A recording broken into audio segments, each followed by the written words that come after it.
Podcast with a K. Hello, I'm Christian Cawley. This sneezing gentleman across from me in Cyberland is James McLean. Hello. And we are achingly close to Doctor Who Series 10, which launches on this coming Saturday at 7:20 on BBC One in the UK and various similar times in other places. You check local listings for details, basically. And we're going to talk about Series 10, what we know about it so far. We're not going to go into huge detail probably about Series 10 itself. We'll just riff on each episode, see what happens with that. But before we do that, I have to say, I am a little bit distracted, James. Rhetorical, really? Well, the thing is, I went in the loft earlier to retrieve my old Amiga 1200, so I'm sat at a table littered with retro 3.5-inch floppy disks. Right. So I'm kind of that's why I'm distracted, because this is the madness that I love. I even found an old piece of paper from Championship Manager 93 copy protection, because I was naughty and did not have an original copy of Championship Manager 93. And there was copy protection in the manual, and somehow, I don't know where I got it from, someone supplied me with a piece of paper with all the codes printed out. And I found that in the box as well. So yeah, it's a veritable treasure trove of Amiga stuff.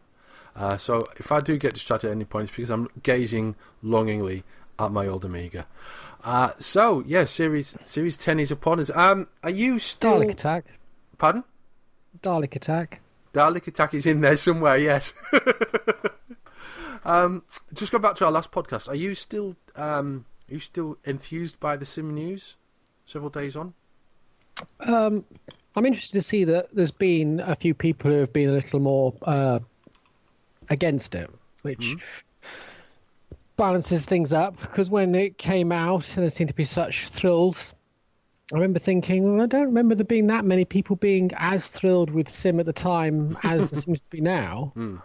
So it was good to see a few naysayers, just because, just balances the books a bit. I don't agree with them, but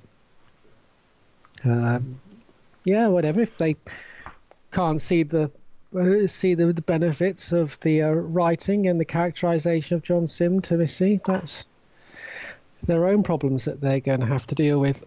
Well, the Sims Master was good because he was taken to various places where we didn't really see the Master go on screen. There were more places that he went off screen prior to that, like the death for a start off. And I always liked the fact that, that the mad chicken eating stuff was, it's there and everything, and too much focus goes onto that, because the beauty of that episode, The End of Time Part 1, is it's got the most audacious Doctor Who cliffhanger of all time. They do not get better than that, and it's so well executed as well. I think what I find interesting, and we've spoken about this once at least in our many years of doing these frankly tedious podcast, listeners, but yeah, they are quite tedious, is that there's a lot in John Sim stuff. People say, well, he was nothing like Delgado or Ainley, and I say, no, he's nothing like Ainley, but there are elements of both of them. No, I say something like Ainley, but there is bits of Ainley and Delgado in there. They're sort of quite well hidden through the enthusiasm and demeanour of Sim. But if you look at a lot of the scripts, if you assume either of them went mad, he's not that far removed. And there's a lot of elements there which are to do with them. I mean, you take End of Times and the food eating is just another variant on the Deadly Assassin. It's him degenerating and him trying to stay alive. I mean, that is the Deadly Assassin. As I've said on threads before, he's very the camaraderie between him and the Doctor is very much really. It's a sort of contemporary version there of the sort of more honourable chappies of Delgado and Pertwee. There is a sort of friendship there that is quite prominent, but doesn't get in the way of his agenda. He does seem to have some feelings for the Doctor, especially in End of Time. He just can't sort of really reconcile. Their motivations are sort of very similar. The fact that they start off with, their schemes don't always totally revolve around the Doctor, and yet the Doctor gets embroiled. They become about the Doctor, and by the end of it, they're foiled largely by their own devices, which again is very Delgado innately. Now you look at Missy, there is nothing apart from the fact that some people say she looks like a bit of a female Delgado, but there is nothing in that characterization there which is really of the Master. Evil River Song. Yeah, it's evil quip person. It's how many mad quips. She's more like the evil version of the Joker. Well, okay, the female version of the Joker. That's more her positioning. She's got no links to Delgado or Ainley. She's certainly got no links to Sim either. And as much as I still say that I think Missy is fun to watch, and she looks like she's a joy to play, I would still think that Sim has got far closer connections to the Master. So when people sort of say, well, he wasn't very well written, he was nothing like Delgado, he was just a bit mad, well, he was a variant on the Master to me. The Master, I mean, as you said last episode, God forbid you actually classify we have episodes here. The last bout of tedium was that, that he is, he is. I can't even remember what you said. It was something sort of fairly useful to the point I was going to make, which I've now forgotten. But it's always good when that happens. It is always good. It is always good when that happens. There was probably something about him being mad. And no, I can't remember. No, well, it doesn't matter because all the listener has to do is flip back to last week's podcast, and then they're sorted. And then you'll know what I'm talking about. Yeah, exactly. Stop now, go back. It'll just be as tedious, so it won't really make any difference whether you're listening to us now or then. Well, it'll be slightly less tedious because the tedium kind of increases in weight with each podcast that the listener has to put themselves through. So. Oh, that's a masochistic. Listening again. So yes. Yep, you don't mind trapping your penis in the door once. I can understand, but twice, 3 times. Well, it depends how much you like. How many years have we done this? Well, how many indeed? How many have we done it? I've no idea. 2009. I've lost. I have a feeling that you and I started in 2009. Probably. I don't know. Maybe not. I don't know. It's around that sort of time. Maybe 2010, 11. I think it might be in 2010. I don't think we were at the start of the Smith era, were we? I think we. Ah, right. Okay. And Brian and I started in 2007. Right. Sporadic 10-minute podcasts of utter nonsense. Quite frankly, I'm amazed people still listen to them occasionally on YouTube. No, I think we must have started after the Smiths' first season, because I don't remember us doing 2010. I think I remember us doing 2011, if I could even trying to muster the energy of working out what the hell was 2011. Was that the Doctor's going to die one? Was that 2011? Was that season 11? Isn't that every year? Yeah. That was the start was a split season year, wasn't it? 2011. Yeah, I remember us doing that. Right, okay. Remember us doing that with, yeah. Yeah, before, there is actually a lost podcast that Brian and me did between 2009 and 2011, which basically features me putting up shelves in a cell on a spaceship whilst Brian tries to talk about Doctor Who. I'm putting up shelves up with a sonic screwdriver. No, if you hadn't sort of bruised your genitals enough in that door. Well, that one doesn't. No one's going to hear that because I can't find all the pieces to edit it together. But yeah, we were just wanted to mess about really. So there you go. Hence, if you do track these down, dear listener, the podcast, the very first podcast, we introduced the idea, which was a complete offhand thing because I forgot what I was going to say, and I said, in next time's podcast, we'll have the man who believes Daleks can fly. Now, everyone at this point knew that Daleks could fly. And so by the time, I think probably the 3rd, 4th or 5th or 6th podcast, several podcasts down the line, we actually had this guy on. Right, I see. So we found ourselves actually creating this guy. So yeah, daft stuff. Nothing near as intelligent as the highbrow stuff that McLean makes us do now. So... Sure, we can call it that. Let's move. Series 10. You've probably all read to death the various reviews and previews and spoiler-free previews of episode 1, the pilot. So we're not going to dwell too much on that.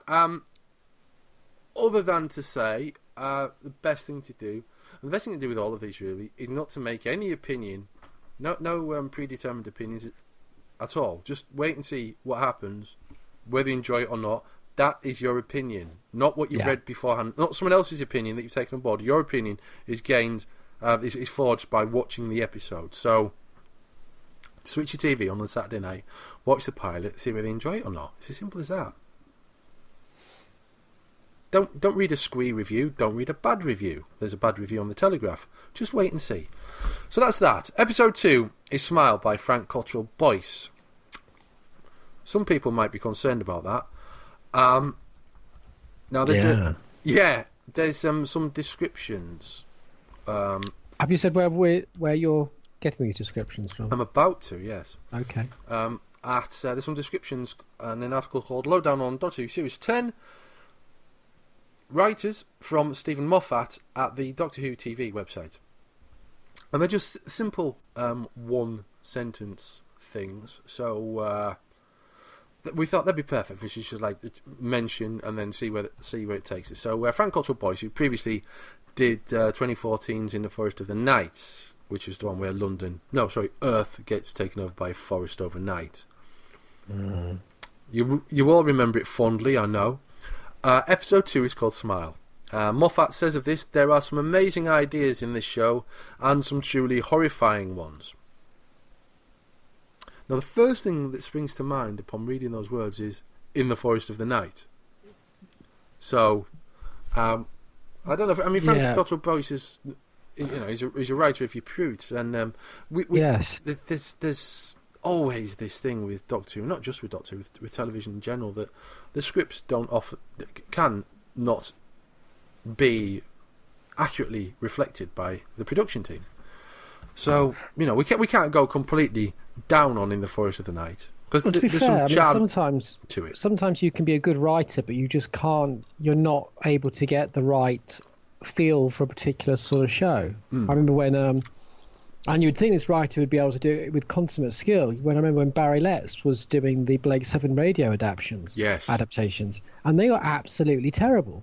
They bore no relationship to Blake 7 at all. It's as if you had no idea about the character, a vague idea of the characters, a vague idea of the universe, and it just didn't fit. And, really, given that he was writing in the 70s, and Blake 7 really is, the epitome of what the 70s was talking about in a lot of ways, with, through societal and political machinations, he should have been able to do it, and he couldn't. So it could be just simply that Cottrell Boyce, who is an accomplished and well-regarded writer, just isn't really working for Doctor Who based on that one episode. And as you say, Smile will perhaps show as if that's just a one-off, or whether that's a continuing trend. Indeed.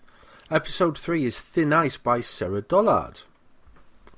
Now, there's some interesting descriptions here. I will give them to you because I'm generous like that. I'm not going to expect you to guess what they are.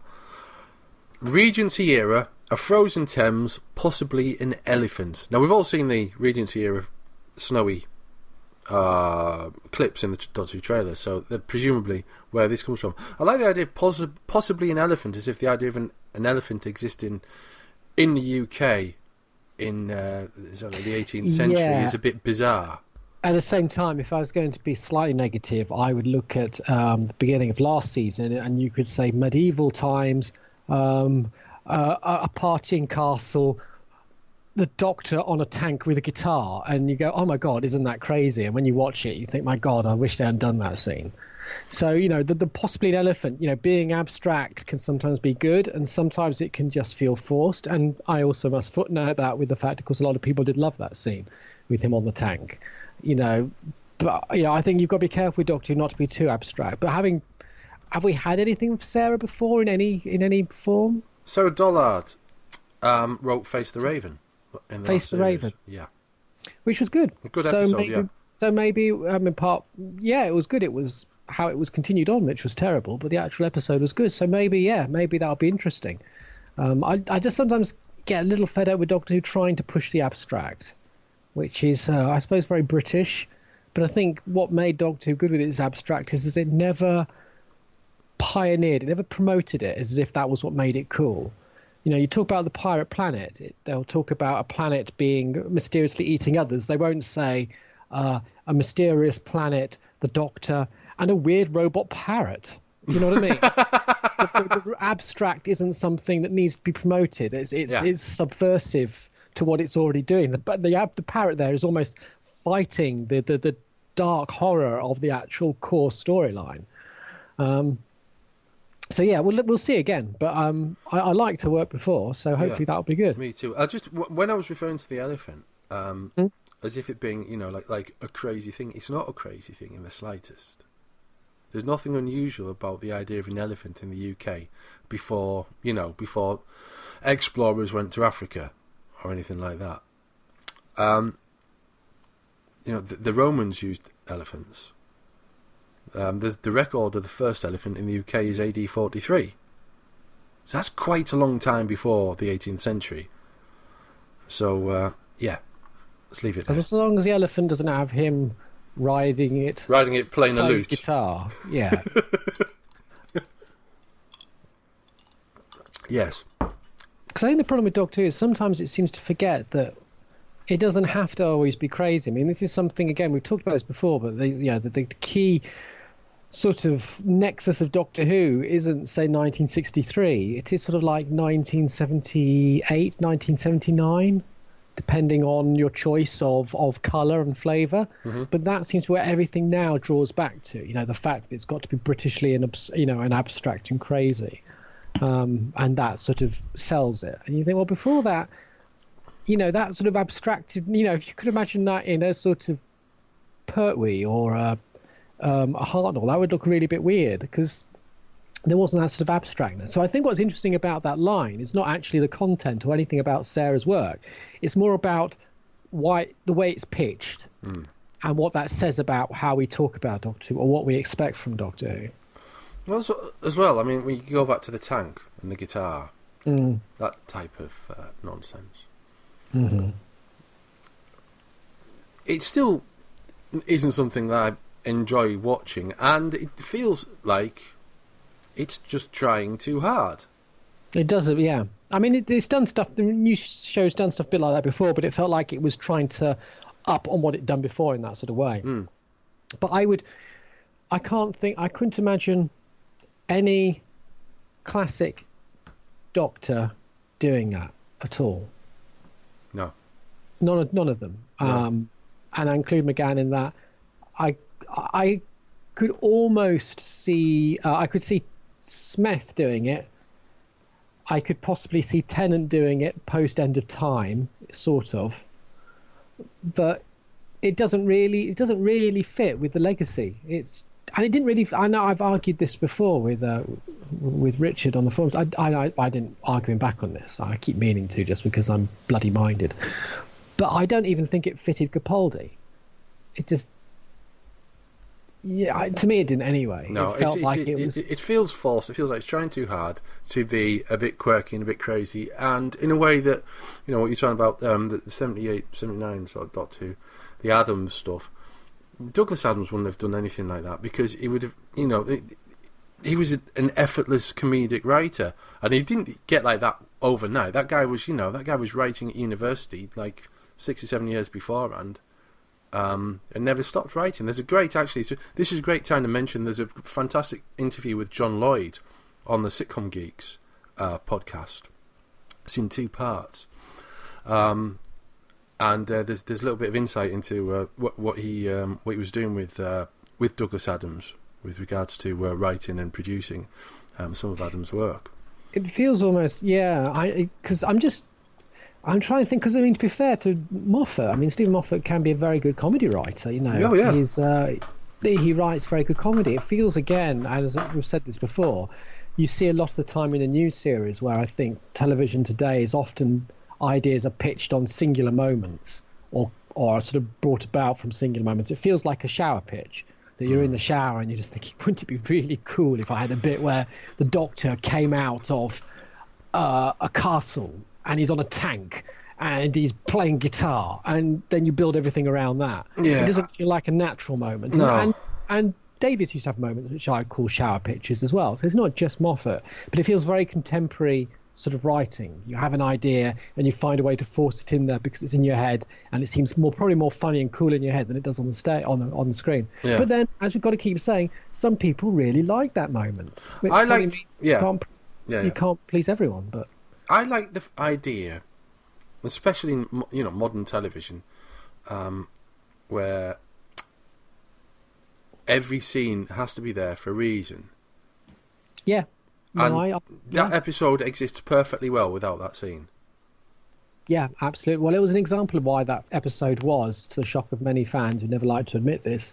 And I'd include you and Brian Little on this, because you've both sort of advocated two-parters before, to have the long length. Is sometimes if you take the sort of idea of someone who's used to writing in sort of the standardized 40, 50-minute slot, give them 2 hours, and they might just end up doing the 40, 50-minute slot, but with extra fluffy material to fill it out, because it's just the way they're used to writing now. They're not used to having to write in that sort of way that would fill out that. And that's what that story felt to me. It felt like that sort of writing style. Yeah, you're totally right, and I feel that as well. It just felt like utterly unnecessary. And it left you at a point, and as we said at the time, you start with this great, if very anal, sort of opener to the cold opening to the show with the Doctor on Skyro with the kid Davros, and then you spend the next 20 minutes faffing around doing nothing to do with that opening, which is what drew people in. And to me, I don't want to say that's bad writing, because people loved it. Some people loved it, and I don't want to make that sort of. I hate people who make that sort of assertion. It felt like a very odd choice for a professional writer to do, because he is a professional writer. So, I think to say it's bad writing is an insult to someone who clearly knows how to write and has written. It's an insult to us bad writers as well.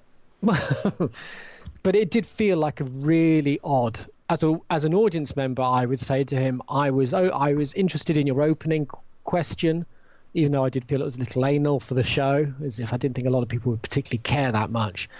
But you then went off on this weird tangent, which just, I don't know. It felt almost like the beginning of a movie, a movie which they decided we need to introduce our main characters. And this was the first time you'd ever meet the Doctor. And because the Doctor would be the quirky, crazy one, they had to try and open him out and introduce him in the most quirky, crazy way. But it didn't fit with the show. Anyway, sorry, yes. Doctor Who, played by Jim Carrey. Episode 4 of Series 10 is Knock Knock by Mike Bartlett, who is the brains behind Dr. Foster. Which is, if I remember rightly, one of many Sarah Lancashire shows. No, beg your pardon, Saran Jones. One of many Saran Jones shows on the television in the past few years. The description from the Mofster on this is Mike was talking about the way, I think this is a typo because it says ore boards, it presumably means floorboards, creak, because you see, he's discovered the terrible truth. Now this, I like the sound of. Why do floorboards creak? And to be honest with you, I'm going to have to be careful with this one, because we have a long-term DIY project in our house, which means emptying our under the stairs cupboard, taking the back of the stairs panel off, and then wedging every single stair because they all creak. So this could scare the children. This one. Is it? Do you think this is? And I hate the terms classic Doctor Who, because it does sort of suggest that it's either more special, and I think that's always a bit insulting, especially because a lot of it decidedly wasn't special. Time and the Rani.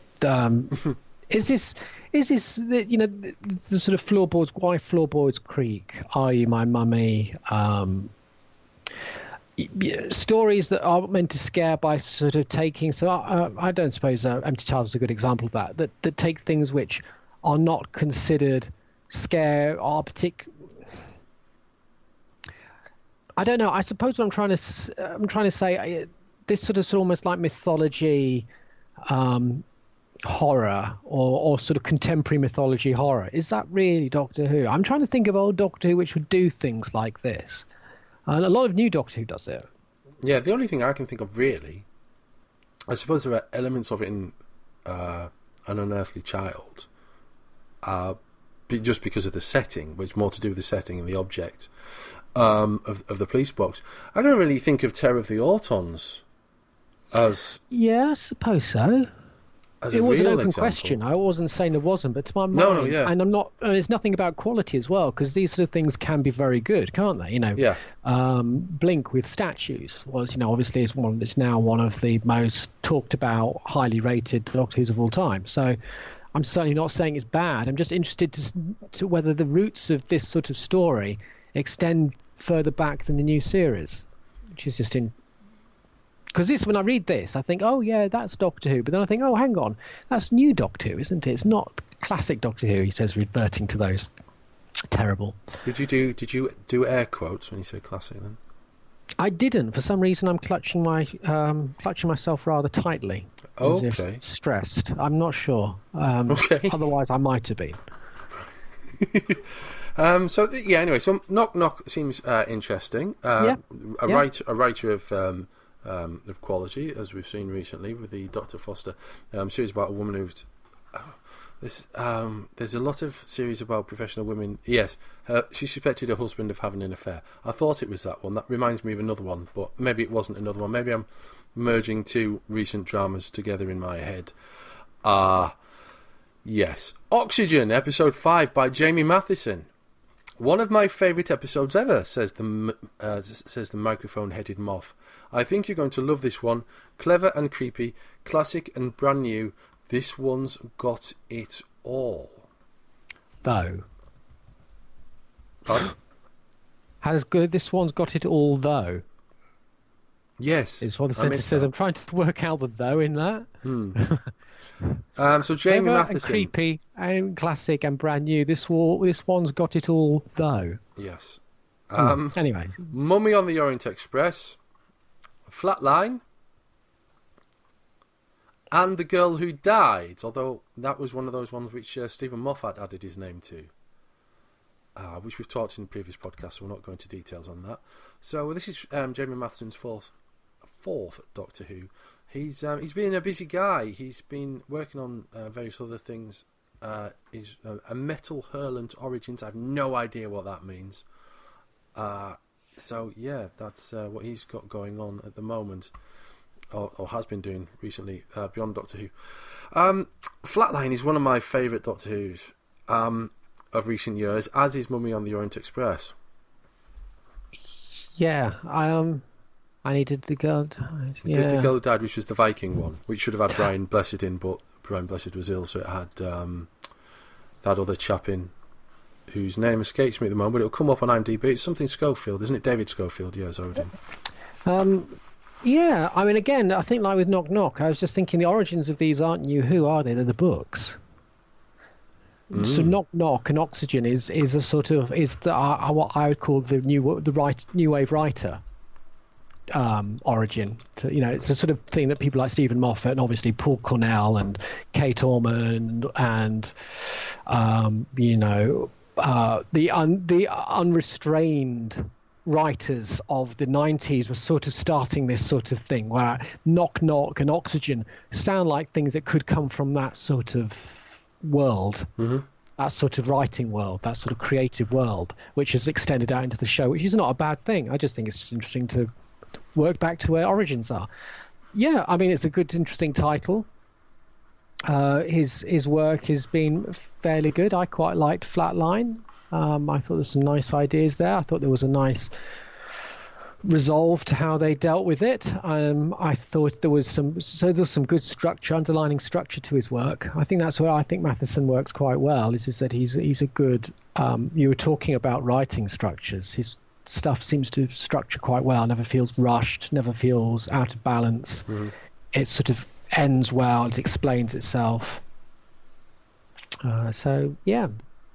Okay. Episode 7, The Pyramid at the End of the World, which sounds like two episodes, 2.2 stories combined there. This is Peter Harness.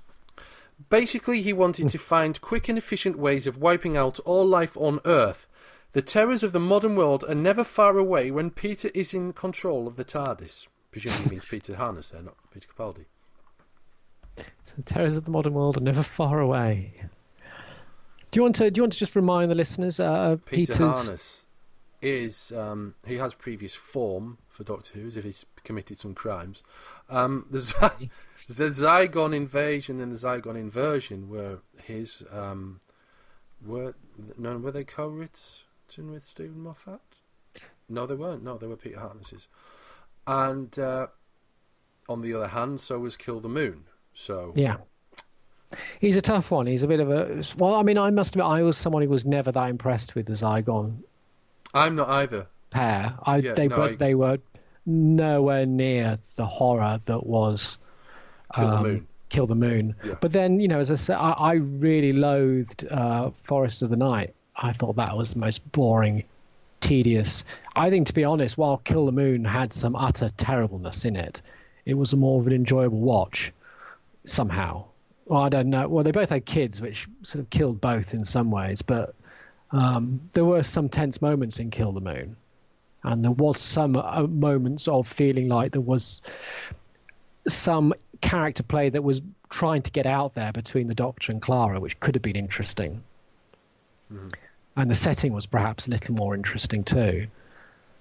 But it was, yeah, I don't know. Yeah, the Zygon inversion just didn't work for me at all. I think the Zygon inversion, I think it's far too plodding, and it picks up on plot strands that no one really cared about all that much, really, to be honest with you. And it doesn't really give any resolution to me. It doesn't feel... The only thing the Zygon inversion has got, which obviously most people did enjoy, it gave Capaldi a moment to sort of break out and do something interesting in the series rather than just meandering around like a sub-Matt Smith in Series 9. He had a moment to actually strike his own tone at the end with that very long monologue. That was a good bit. So I don't know. I mean... Peter's someone who, as I say, hasn't his work on Doctor Who, like you said, it might not necessarily be his writing. There's so many things that can affect a story from conception to release. You can't just pin it on one person. It's really unfair. But the last stories he's done have not blown me away. But it's a nice title. The shot, the cap of it looks interesting. Indeed, yes, it certainly does. I wonder if there's a Mars link to that one as well. To be honest with you, I don't know. I mean, what I do like about this series in the trailers is there's clearly a lot of contrast there. They've really played on the contrast, and I think it was either you or Brian was saying there's a lovely feeling of scope in some of the trailer shots. Yeah, that was me. Yeah, it was you. Yeah, I agree with that. Which is really cool. Okay. Episode 8, The Lie of the Land by Toby Whithouse. He's been here before. You probably know Toby's work. Moffat, hand on my heart, this is his best one. That's a double. That doesn't really... It only depends on how good you think his earlier ones were. Yeah, well, School Reunion, 2006, is a popular one. Yeah, he then had a break for a few years. Vampires of Venice in 2010. Stands up well these days, actually, I think, Vampires of Venice. It's still fun. God Complex in 2011 with the... God Complex was good. I was going to say Minotaur. Is it a Minotaur? It's a Naimontor, really, isn't it? Naimontor. Oh my God, that's where my Naimon came from. It's Minon. The God Complex. Yeah, that's... How did we do a whole commentary on Horns of Naimon and that never came up? I have no idea. But anyway. that's another one that's still an enjoyable watch. A Town Called Mercy, I'm less keen on. Under the Lake and Before the Flood, I think... have a lot of good points to them. They're possibly my favourites in 2015, actually. Yeah, there wasn't much to really love there. And the husband and yeah, I was going to say he was. I think his problem in 2000 the Series 8 was Series 9. Sorry. Yeah, was that it was just done so many times, including pretty much that series as well. The Base Under Siege was just such a common trope now for Doctor Who. Yeah, it was kind of Base Under Siege series, wasn't it? Yeah, it just seemed uninspired. And the second episode didn't really live up to its potential, I didn't find. So Yeah, but it had a very nice tension-filled first episode. You know, they often do this thing of going off and doing something different with the second episode, and sometimes it works, sometimes it doesn't work. Yeah. I think there is merit in what they did. I think the direction is possibly a bit flat in the second episode, which is where I think that's where it suffers, because I think that the villain is an interesting idea. Whithouse has done a lot of Doctor Who, so there's something to look forward to with The Lie of the Land. Speaking of Mars, Mark Gatiss is back with episode 9, Empress of Mars. You've all seen the image of the Martian Empress. The episode features an ice warrior hive on Mars with lots and lots of ice warriors and some Victorian soldiers. Now that's interesting. Yeah, could be. Is Doctor Who suddenly going to go steampunk? I hope not. I think, I think Ambassadors of Death was a stretch at the time.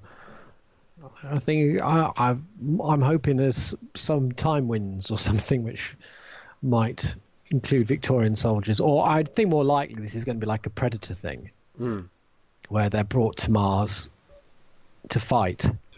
Yeah. A warrior, joust, Predator, hunt. I'm guessing. I don't know. Well, yeah, I think you're probably right. The only other way which would fit in with the Doctor Who oeuvre, for want of a better, less medical sounding term, would be Torchwood. Pinching some alien equipment and using that. But I like the sort of war gamesy sort of idea. I think that's most likely. Again, I find Gatiss a mixed bag. He seems such a nice guy, whether he is or not. He seems to be very keen on Doctor Who, like Moffat. I liked a lot of his New Adventures stuff. Mm-hmm. I quite enjoyed St. Anthony's Fire. I really enjoyed Nightshade. I remember really enjoying the I can never remember it, can I? Is it The Unquiet Dead, or is it The Quiet Undead? The Unquiet Dead, yes. The Unquiet Dead, which hasn't aged well, but at the time it gave a feeling that Doctor Who could exist in 2005. It was a nice period story for that reason. I like Mark Gatiss as well. His Doctor Who is his Doctor Who work is, as you say, is mixed. I mean, the last Cyber Ice Warrior one wasn't that bad. It did feel like it never really went anywhere, but again, like the Unquiet Dead, it felt solid in itself.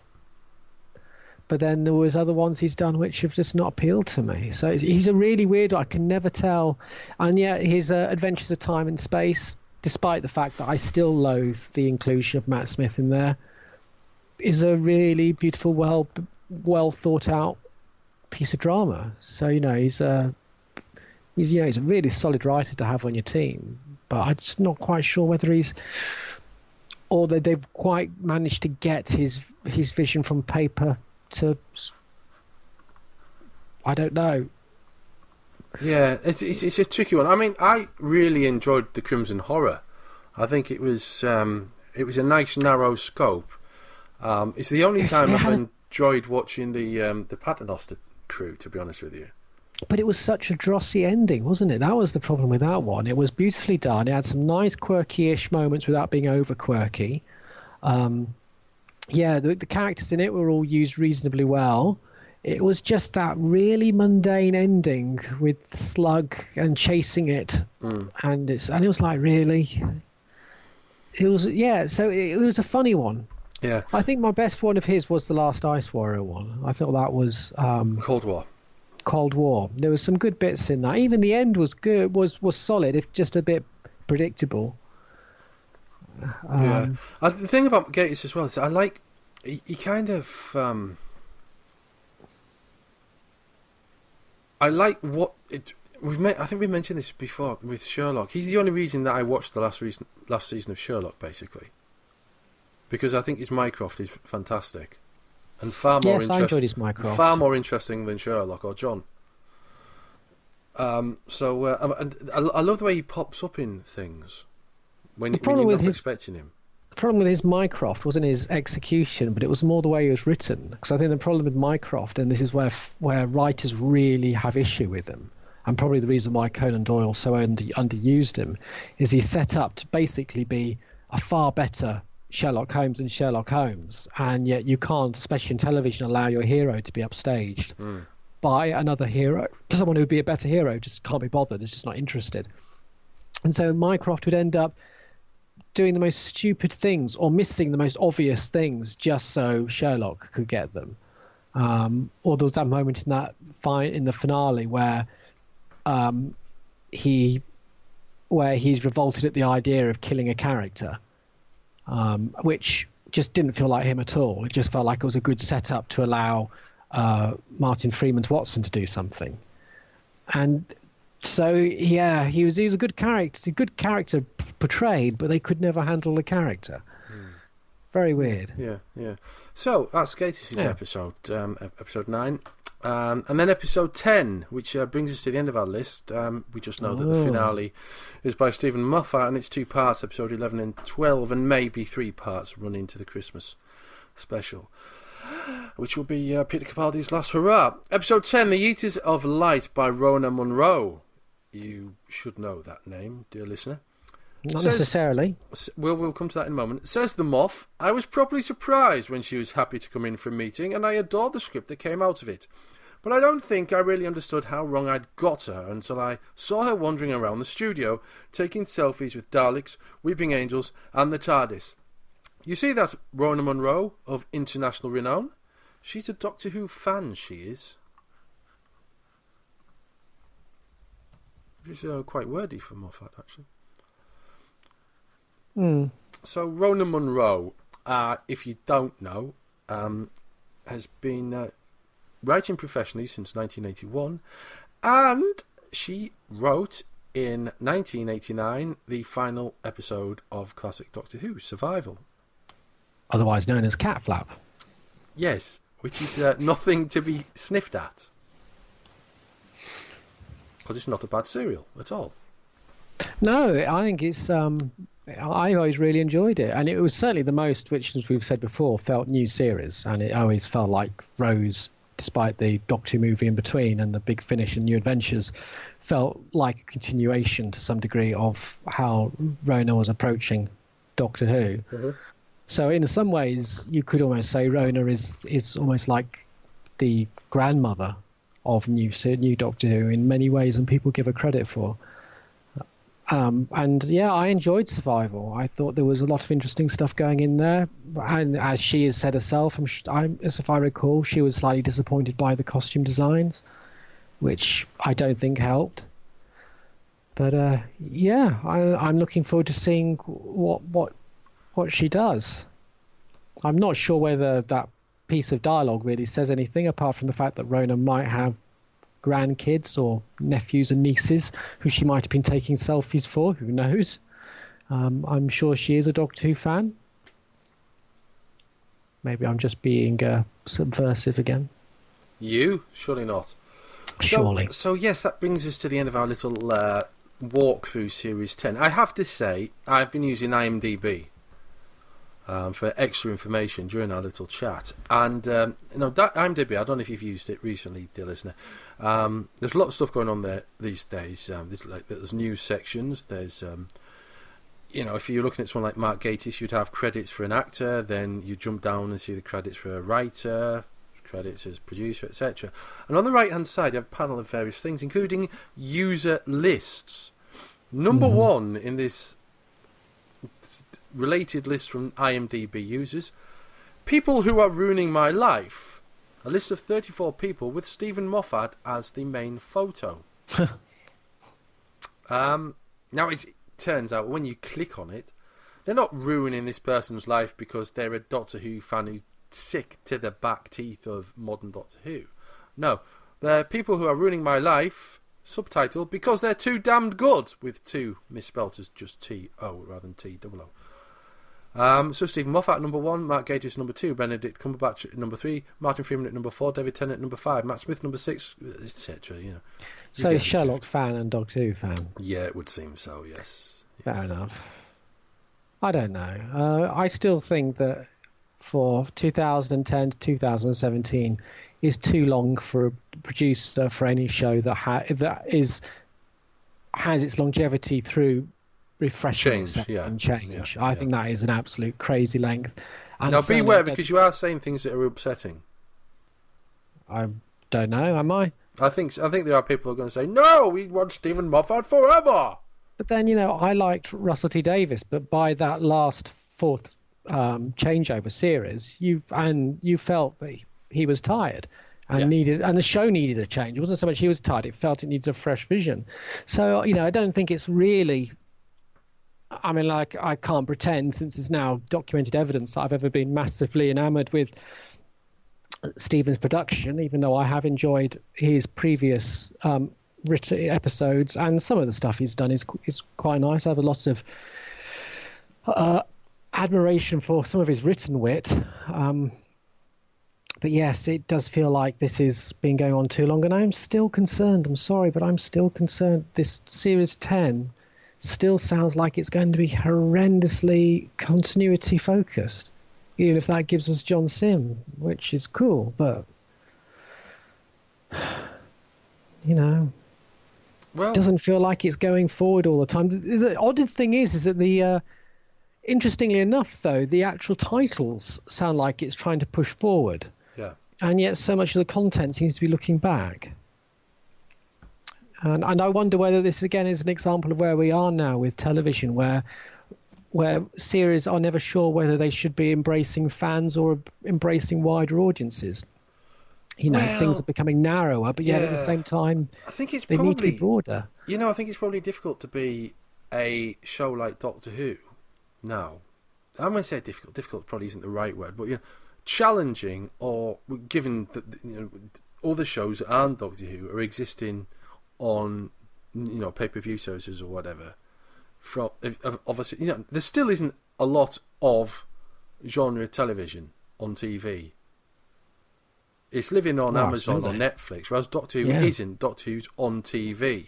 Absolutely. Is there anything else at the moment certainly on BBC and ITV that's of this sort of genre? I cannot think of anything at the moment, no. That's kind of a scary thought. You think back at 2005, you were still, or even 2005, 2010, you were still getting things like Survivor.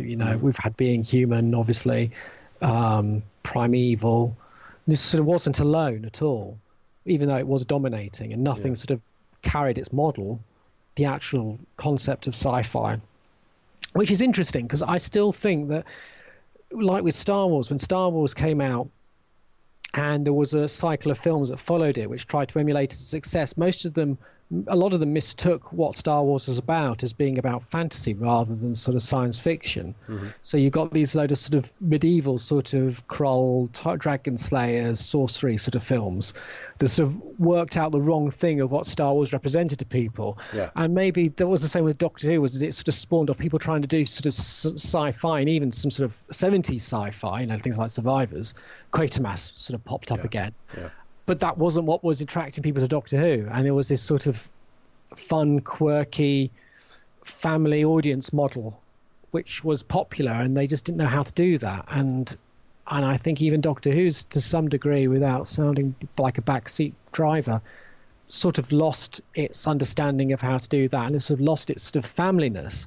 Yet at the same time, it's still trying to be open-minded and quirky and anthology-like, which, anthologies are there to some degree because they sort of broaden your audiences, because anyone can drop into an anthology in theory. Mm-hmm. And Doctor Who has a sort of semi-anthology feel to it. Yet at the same time, you can't with Doctor Who because they put in these copiously long and convoluted either series arcs or histories. So it sort of becomes anti-anthology. So at the moment, it doesn't feel like Doctor Who knows what it is at all, except a repeat of what it was the year before and the year before that, with maybe less numbers, viewing figures. Do you think this will get better viewing figures than last series? I'm kind of hoping it will, because it's had a very good PR campaign. Well, as we kind of alluded to last time, as you alluded to, especially, yes. Yeah, the same old thing from Series 9, that didn't impress anybody. That's basically the same old. Oh, if it's just the same, then we won't bother watching. That's what you're subconsciously saying to someone. Yes. I sometimes wonder what goes on in the minds of PR people. I was saying this to someone else the other day. I've got this idea of just setting up a PR company and directing it to MPs, because I know for a fact that a lot of them talk utter bollocks in public, and it gets them into so much bother. All they need is a little filter, and they would be in so much less trouble. But it's this time around it seems a lot more positive.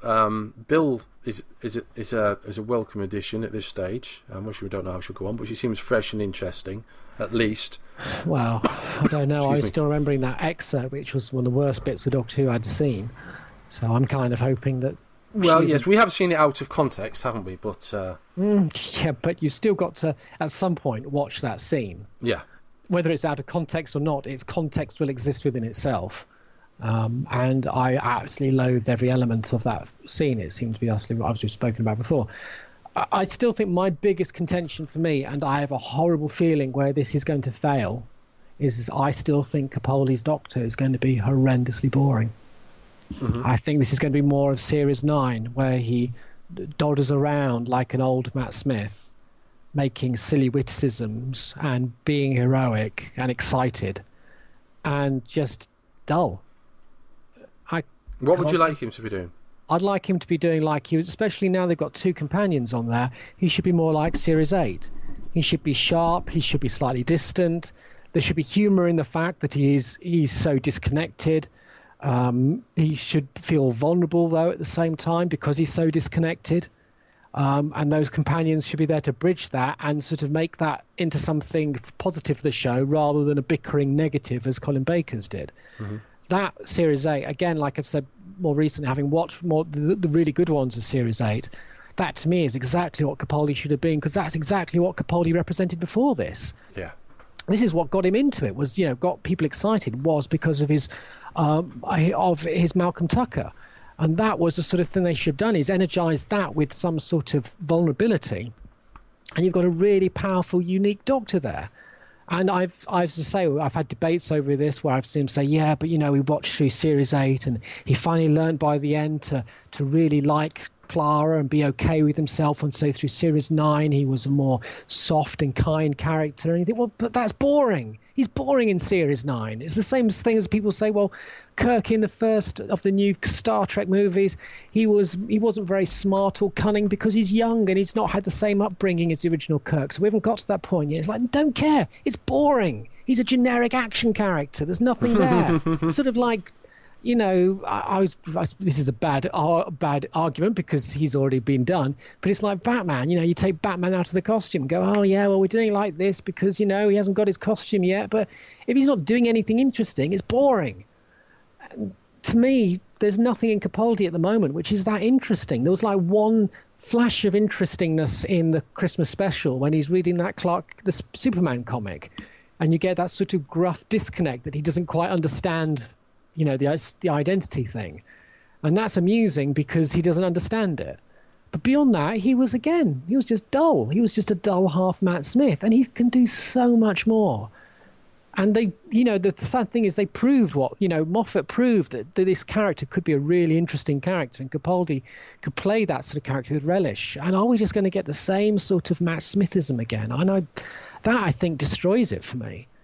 It destroys me to see him so underused. It destroys me to see that, that there is something that could make him definable rather than just an older version of Matt Smith. And it's just lost. And I'm sure part of it is it's just a safer route. And I don't think it is. I think that is one of the reasons he's sort of got so many critics now. It's because he doesn't bring anything. There's not much he's allowed to bring. Series 8 was, maybe somebody would say, well, he was too harsh in Series 8. And I thought, well, that was probably because they didn't keep a companion with him. They kept the companion distant with her own issues, rather than doing as she was doing it into Dalek, and sort of being his sort of carer, the person who can care because he's unable to express that. That is an interesting dynamic. Yeah. And if they had that with his 2 companions doing that, and therefore making him not seem like he's like Colin Baker, this rude sort of 70s sitcom brash character who doesn't realise he's just being a dick all the time, but actually had someone to sort of soften that and make that into the joke and make him vulnerable for it, then you've got something really interesting going on there. And it saddens me if they don't do that this series. That would have been the last chance really for him to do it outside of Big Finish. And that's a real shame because he's worth so much more. And I know Moffat can write that. There just seems to be some internal reason that they've decided to back off that and go back to the safe Matt Smith quirkiness, which I just don't think fits Capaldi. No. I'll stop, sorry. No, that's all right. I wonder if the reason for that might have anything to do with the words BBC and worldwide. I do wonder, yeah, because Moffat did allude. I mean, as I say, so one of our colleagues sort of said, well, this was how it went in. Narratively, it was going that way, and I don't think it was. I think, yeah, you can interpret it that way, but I got a very strong feeling at the end of the Christmas special in Series 8, there was a feeling that they were going to have to tone him down, because that was very much in the press and all the junkets they were doing, that he'd be a far more humorous character this series, a far more softer character this series, as if they were having to change him. So, yeah, I agree with you. I think probably this was something more politically motivated than narratively motivated. Interesting and I think that's stuff. It's a also real shame. interesting how you refer to Matt Smith, because everyone was very concerned when David Tennant left that his successor might not be up to the job of, carrying the show on and being different enough. But what you've alluded to there really suggests that Matt Smith's characterization is in some way, even in a microcosm, in some way definitive. I think it's definitive of where Doctor Who has gone. Mm-hmm. I don't think it's definitive of Doctor Who. I think Matt Smith is a distillation of someone trying to write, and I'm not meaning anyone specific, writers trying to write a constant Tom Baker. Almost, I mean, I was watching Unbreakable Kimmy Schmidt the other day, and the amazing thing about that is it is literally non-stop clever gags all the way through. They're very sharp, very clever bits of writing with playing on words, playing on ideas. It doesn't stop. We've gone far away from the 80s and 70s comedies where you'd put in lots of drama and then you'd punch in the laughs occasionally, because you just couldn't do that quick fire thing, which, you could argue Airplane and Naked Gun started to try and do, Police Squad. That sort of writing started to try and do it, and it was very hit and miss. You'd get some jokes to work, some which didn't. Kimmy Schmidt's, they all work. They've got to that sort of level of toned writing. And Stephen Moffat can sort of pretty much do that. He can roll out quirky, fast, smart dialogue, with a Gatling gun. He's good at that.